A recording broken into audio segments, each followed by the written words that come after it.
Story number 5. Does protesting or strikes solve any problems or anything, period? Striking, protesting. There was a protest.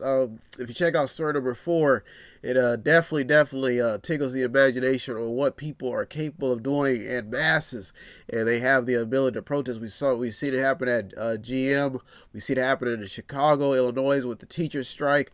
So I guess the question at the end of the day of does these protests solve anything? And story number 5 is just barely made it to the top 3 stories as Iraqi protester 40 dead as mass unrest descends into violence. Now these are protesters. Auto workers are expected to ratify a new labor contract with GM ending a 6-week national strike. 6 weeks. They lost a lot of money. Chile tensions intensify after a car rams a crowd and kills 4. Protests broke out. Now, let me remind you, these are all the places where protests broke out. Chile, Lebanon, Hong Kong, and they were mainly about money. 4 dead in Bangladesh riot over offensive Facebook posts. So at the end of the day, with a story like number 5, we sit here, we ask ourselves is, how big can this story get?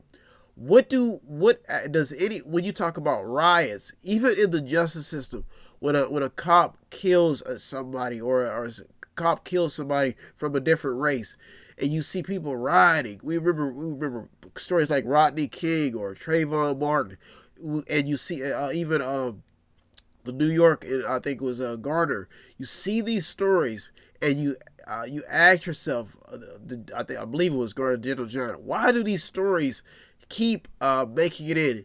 And do when people get together in groups and they protest a business, they protest a bank, does protesting really solve anything, or should people take the normal routes of justice? Or what happens when people lose faith in the justice system?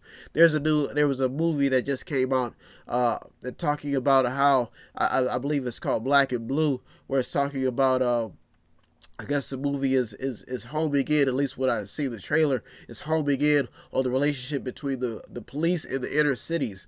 Stories like this are interesting because when people start protesting, striking, or labor unions start striking, teachers start striking, and the reason why story number 5 I think has the ability to get a lot of talking points and to grow is because when you look at the different sectors of society, the poor, the middle class, and the wealthy, it kind of unravels how everybody plays a role in each part, and how if we work together, everything could be fine. It could possibly be much better than what the results could be, but somehow, some way, these ripples that happen within this process messes things up or throws things off, and people start to riot and protest. Especially when you have the majority of the wealth going to the 1% and the 99% pretty much having to play their role. So that's why story number 5 I think is an interesting story, and it could possibly get into the top 3, because when people start protesting and they have grievances against the government or against officials, a story like this has to make you think. You look at places like that have an abundance of wealth, making billions and billions of dollars. They still can't seem to please their workers, can't seem to keep them happy. And that's why story number 5 I think has the ability to grow, because it's interesting. Iraq, we saw the liberation, Saddam Hussein gone. Now Iraq has been able to see what it's like to have their own democracy. And it just shows you that people cannot seem to live peacefully amongst each other no matter what the circumstances. We see what's happening in Hong Kong with the communist government, communist regime, and how they're starting to create a strife because they've dealt with countries that practice democracy, practice voting, and this is why story number 5 is interesting, because you have to ask yourself, are people made to live free instead of being enslaved by the government or by government officials or by people with a lot of money?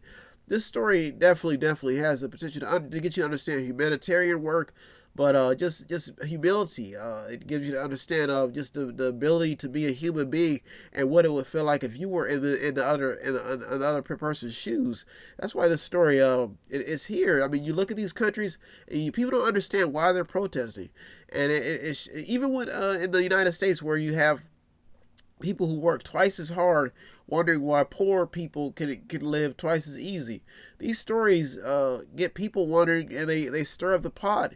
And this is why rioting and protesting starts, because people don't like to be felt like they're or don't people want to be treated fairly. And story number 5 definitely has the potential, because this is why people protest. This is why people go on strike, and that's why story number 5 almost made us in the top 3. Here's the Mediator, me, Brown Westward. It's my duty every week to smile at the camera, give you what you need, your daily dose of vitamin news, all the stories that made it in. This is a time capsule for you. If you want to check out the stories that almost made it in, did make it in. If you just want to be entertained, go to the website, find something, find a skit, a show, a movie.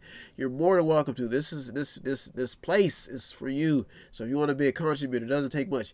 METHOD, the number 8, INC.com, Mediator.com, where you can buy something, click on something, watch something, read something, or just sponsor a program.